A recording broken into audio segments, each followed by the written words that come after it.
Welcome to Podcast for Leaderful Schools, coming to you almost live from Oakland University in Rochester, Michigan, actually from Pauley Hall in the School of Education and Human Services. This is Bob Maxfield, and today I'm joined, as always, by Dr. Sue Klein.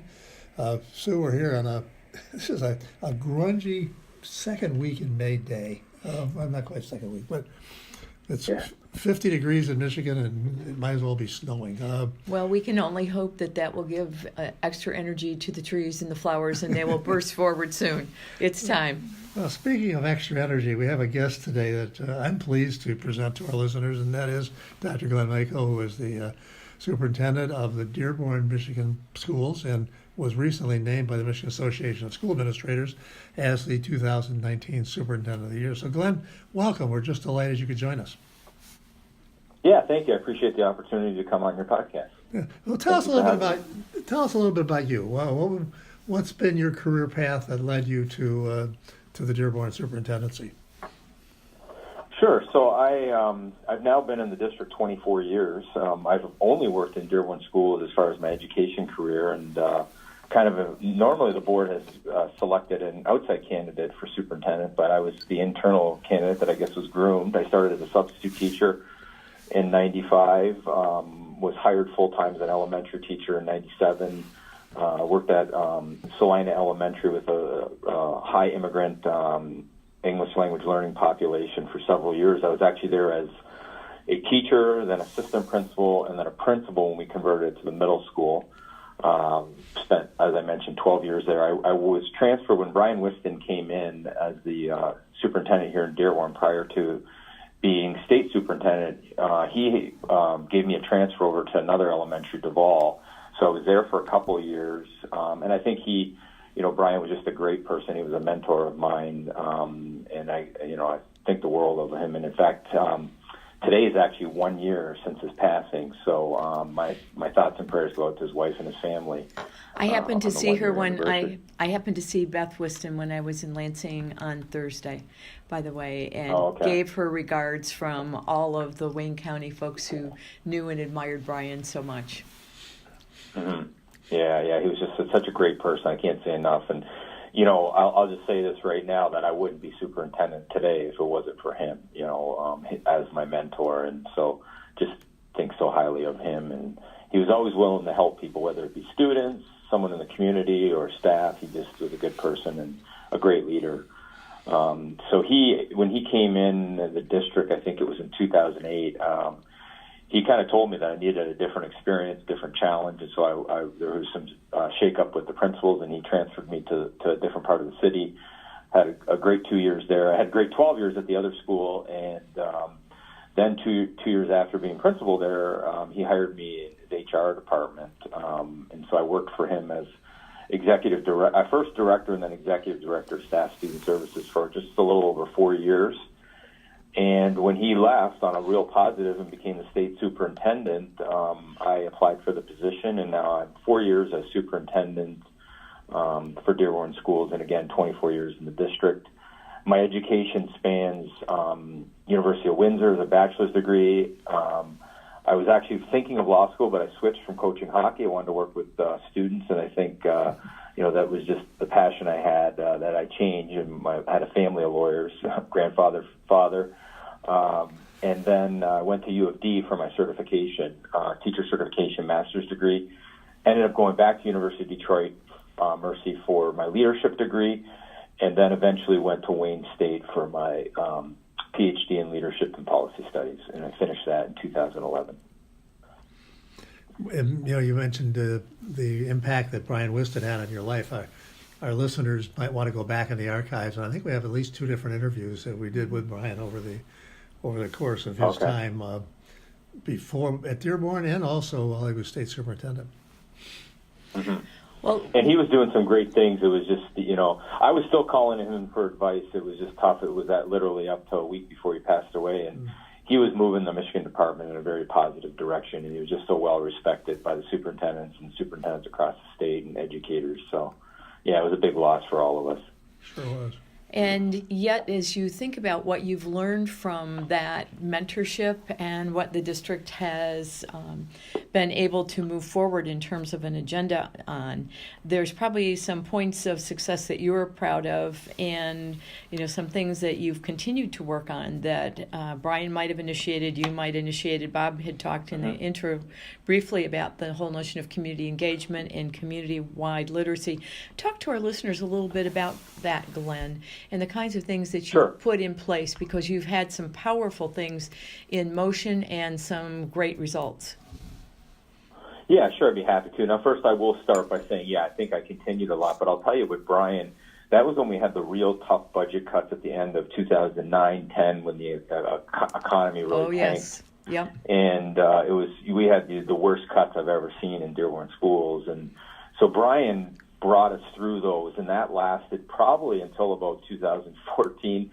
And in 2015, when I took over, it was finally the first year we actually got some addition to our budget from the state.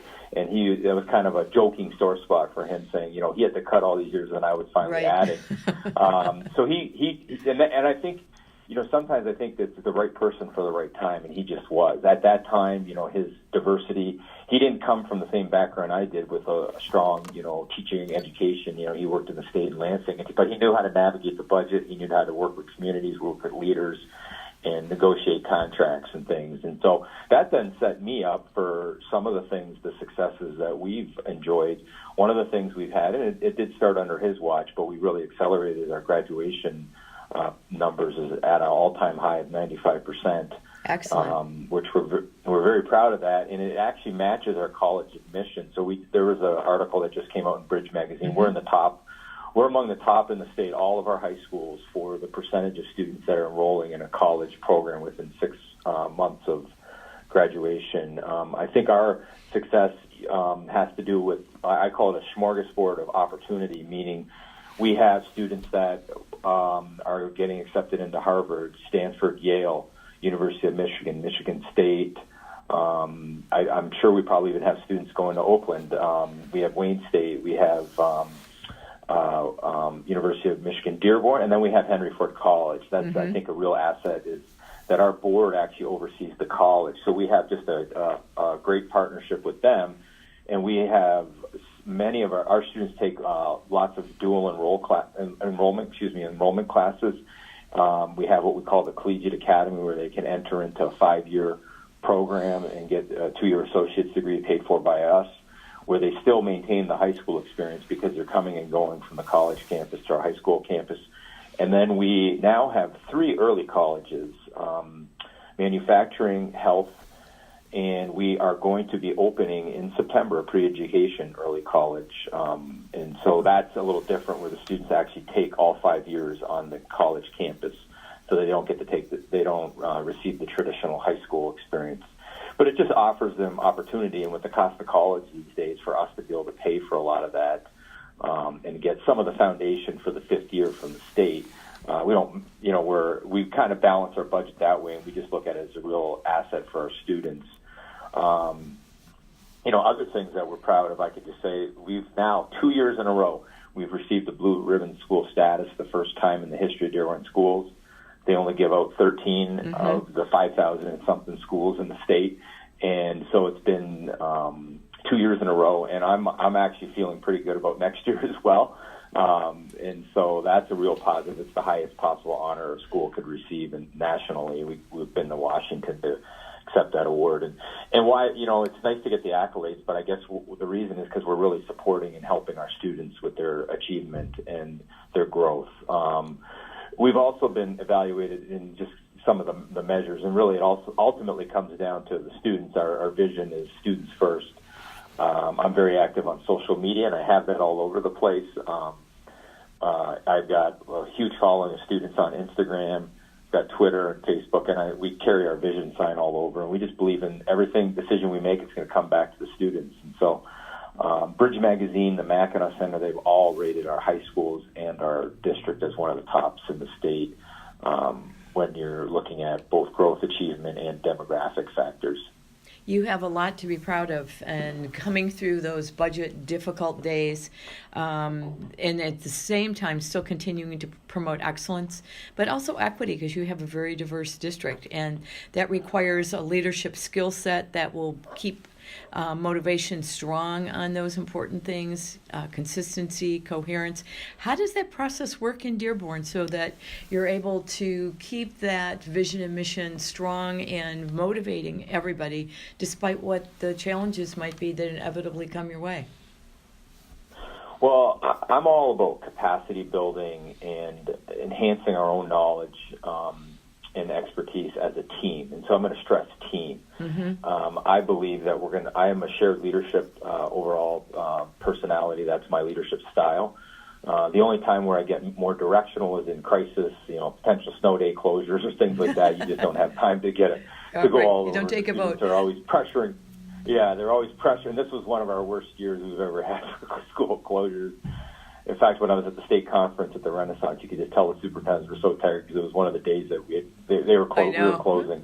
We were fortunate. We only had 6, but a lot of districts were down 15, 19, 10.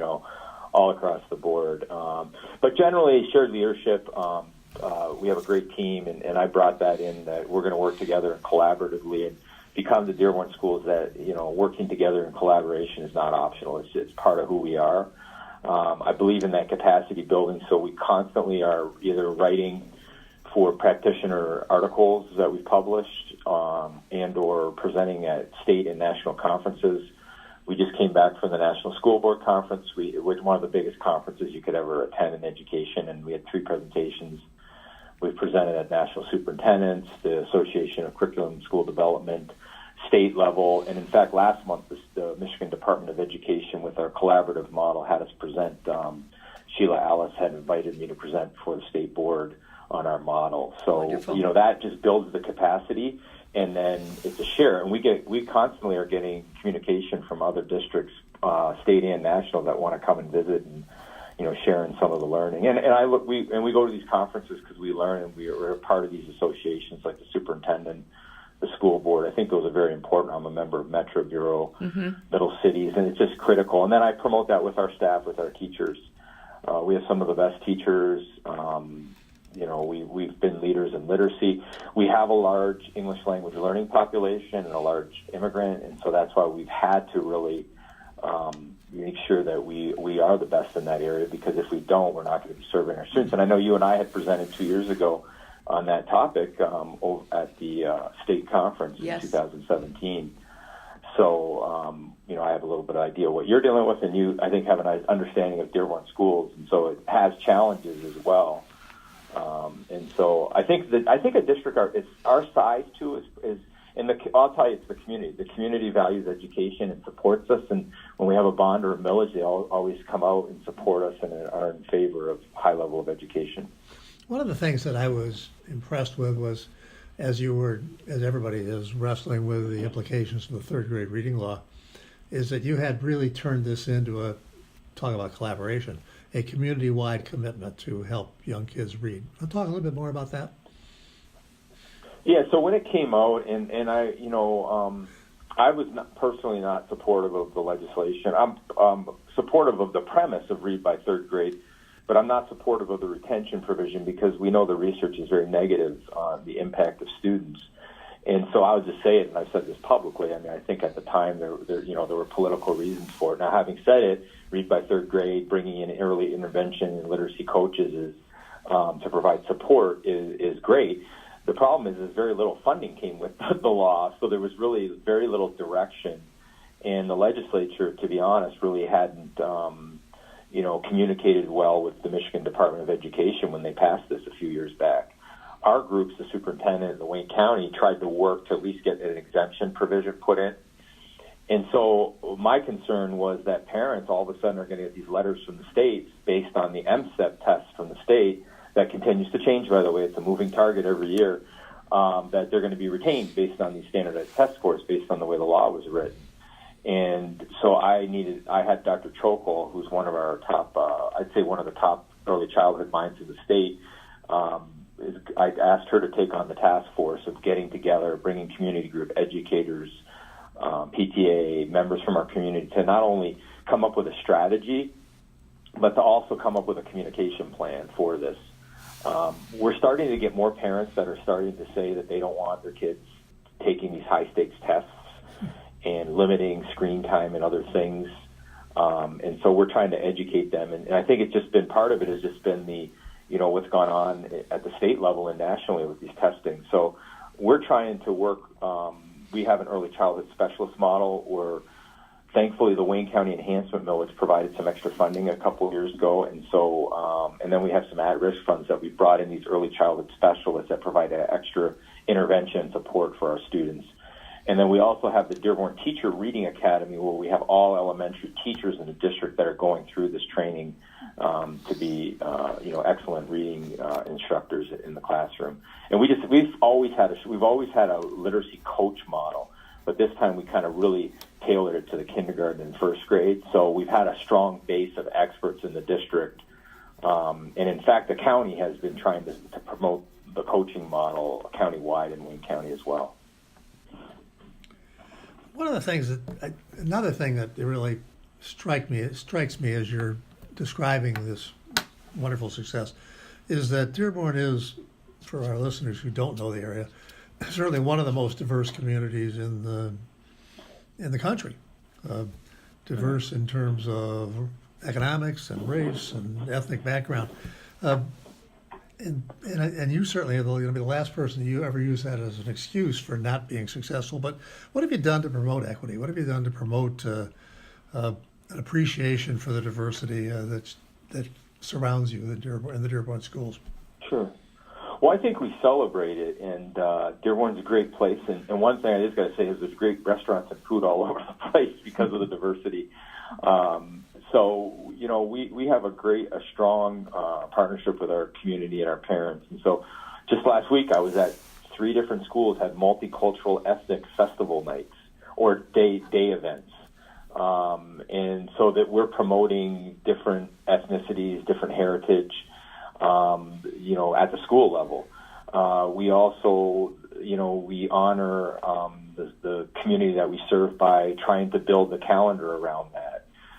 When I first started in Dearborn, because we have a large Muslim population, during the Eid, I'd be at Salina and we'd have maybe 20 students in the school on the holiday. And so what we've tried to do, just as other communities with their ethnic population has accommodated, so we actually, recognize that and provide, we actually take some days off during those times. And then we, allow for accommodations for people with their faith. Again, celebrating the ethnicity, the diversity, the food, all the positive things that, make Dearborn great. We have a strong community involvement. There's a lot of organizations, and there's a lot of dinners and other things. And so, I'm very visible in the buildings. I want Cabinet to do that. And I think, not only in the buildings, but in the community. So we're very active in community events. Whether that be service clubs. I'm actually the Rotary president this year, Dearborn Rotary president, and we're part of the Exchange Club. There's different groups in the community, too, that, whether they be from cultural clubs, as well as just groups like we have Access as a big partner that helps provide service to the students and families in the community. So I think the community partnership is a key piece, and there's just a high level of respect on all sides. Looking at your background, Glenn, it's interesting to hear shared leadership, teacher leadership, the work of the team, working with the community as a major theme through what you've been sharing. When you think about teacher leadership in the Dearborn schools, you mentioned the Dearborn Teacher Reading Academy, the literacy coach model. What other examples would your teachers be able to talk to others about in terms of how teacher leadership is really part of what fuels Dearborn's success? Because I know there's many. Yeah, so I think the professional learning community model. I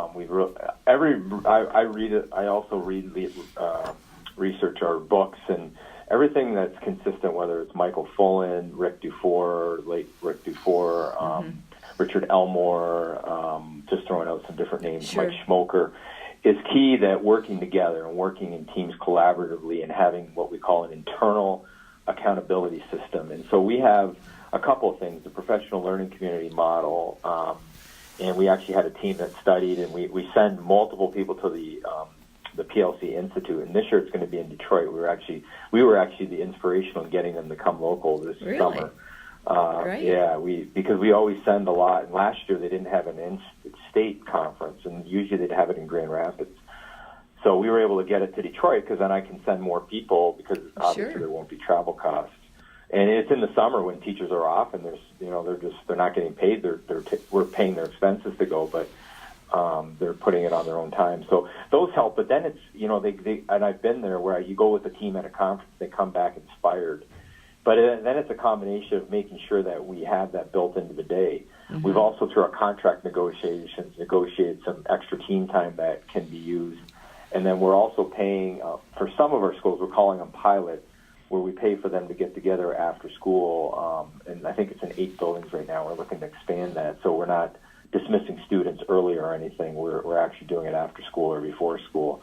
And I think just taking to that collaborative model, looking at when they get together, focused on specific things related to professional learning community, like formative assessment, talking about things that will lead to student achievement, and then I think and growth and achievement, and then I think it's just having those teachers present and lead the way. So they'll come in and they'll provide leadership even at some of our administrative meetings. They'll co-present with some of the administrators, and then the other sharing we have, I'll just say, I restructured the district, so I no longer have a secondary elementary supervision. I have 3 executive directors of student achievement, and they supervise an entire K-12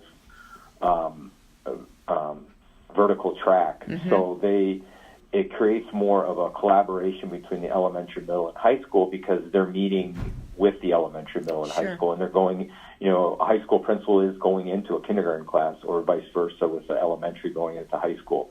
And then we actually have, and I didn't mention this earlier, but we were one of 45 districts recognized nationally by the District Administration magazine for our school improvement process. So that's another collaborative model where we go through we have a very intensive model through advanced ed, but we will go through every class in the district twice a year with a team.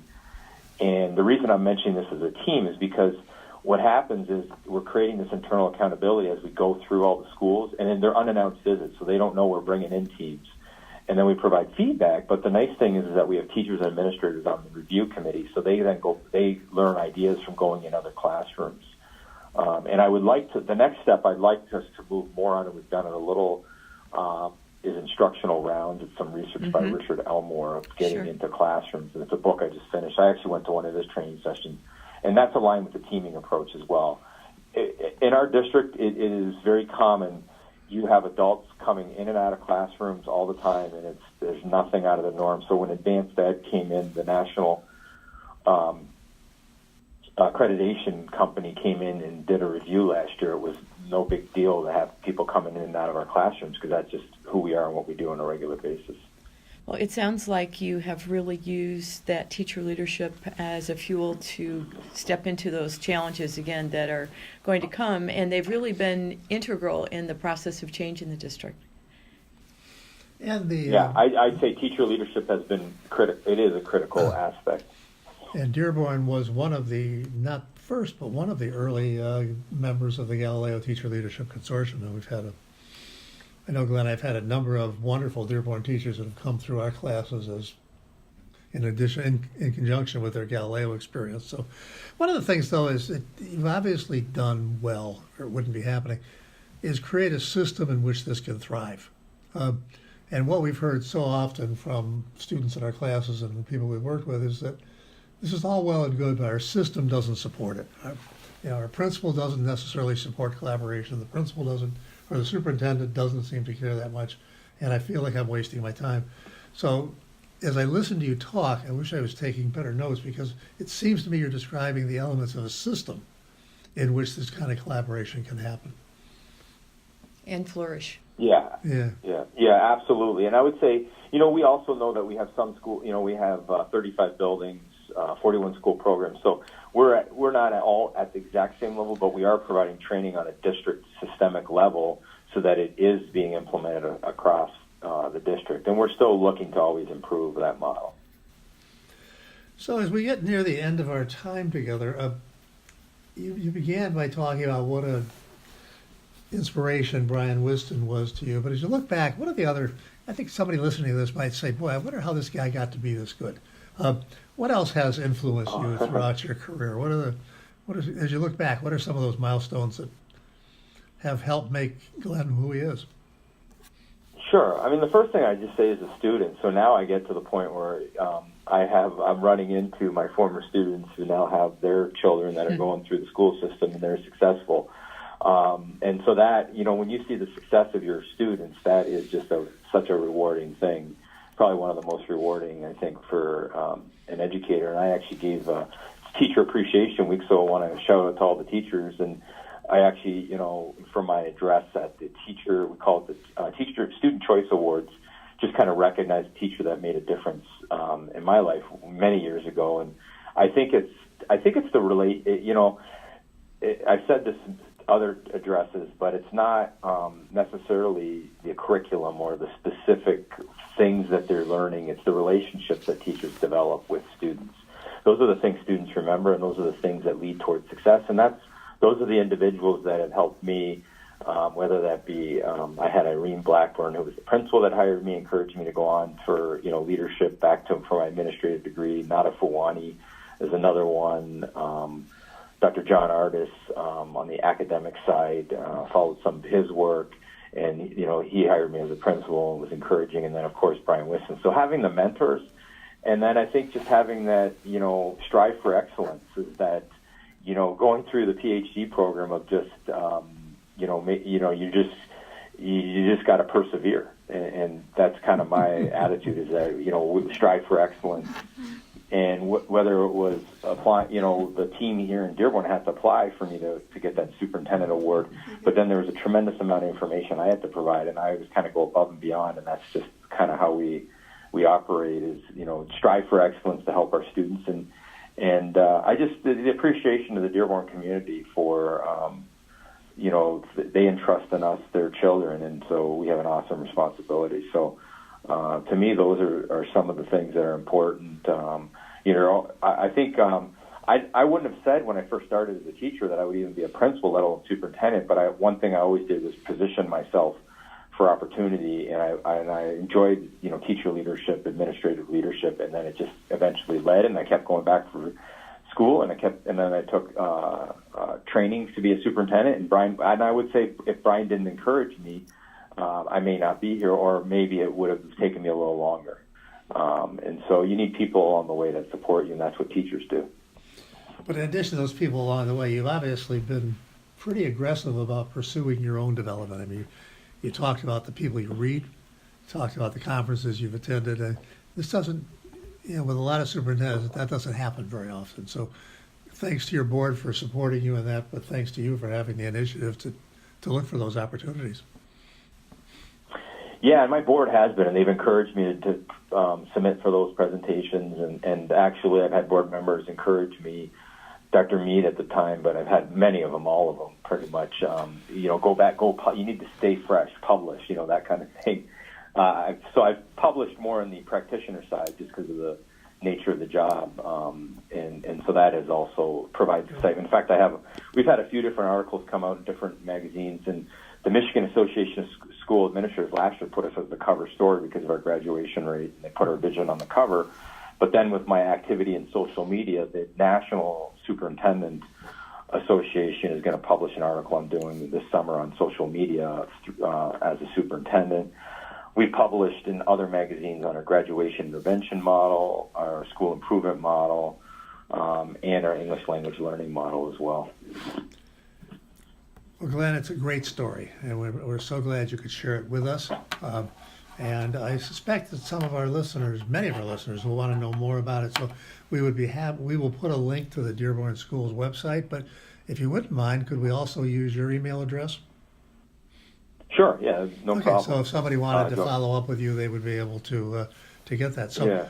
So, Sue, anything else from your perspective? Well, it's been a pleasure to help share the story. Local success is something people always know about if they're in the region, and this podcast reaches people across the state, across the country, and every once in a while we'll hear from an international listener. So thank you for inspiring with your stories as well as your personal success, that notion about vision, teacher leadership, and how excellence is important, as you say, that we strive for every day with other people's kids. So thank you very much, Glenn. I appreciate the conversation.